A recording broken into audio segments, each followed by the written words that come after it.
Really, I think the bulk of our wind hits right around 10 a.m., which will also kind of correlate with our high temperature for the day.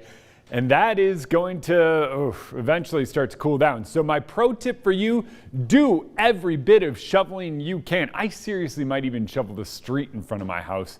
I'm going to take this so serious. The reason is, after all this snow that we recently received, about a half a foot here across the Spokane area, a little more down in the Palouse, tons more off to the north and in the higher elevation areas where you're still under a winter storm warning, temperatures are eventually going to drop after they warm up. So up above 4,000 feet, we're still getting snow, but it's heavy, wet snow. And that means an inverted snowpack. But Tim also talked about the wind.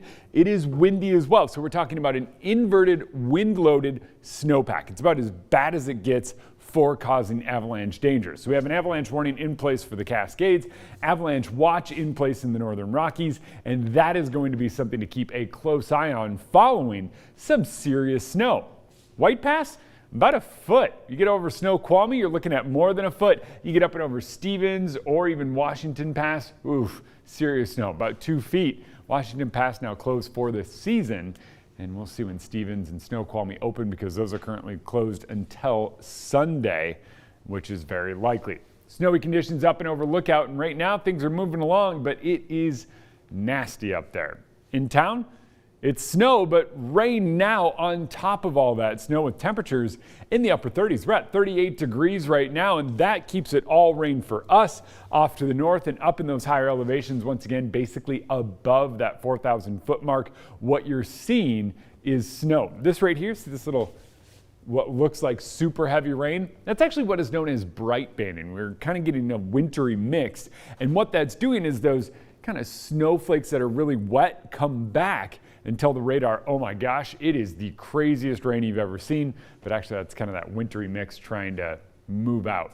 Once it does, it's all rain for us in low elevations. And I really think about 10 a.m. is the warmest, wettest part of our day. And then the front moves out and that opens the door for things to start cooling down as we get into Saturday. But the reason we're so warm is all the wind. Wind will be gusting to near 55 miles per hour and everywhere shaded in this light tan color. The orange just off to the west of Grand Coulee and down to the south in the Lewis and Clark Valley is where you're going to see those wind gusts up over 65 miles per hour later today. So those wind gusts will stay strong into the afternoon, 40 to 55 miles per hour, very widespread, then eventually calm down as we head into the evening. But as wind calms down, we usher in that cooler, drier air mass.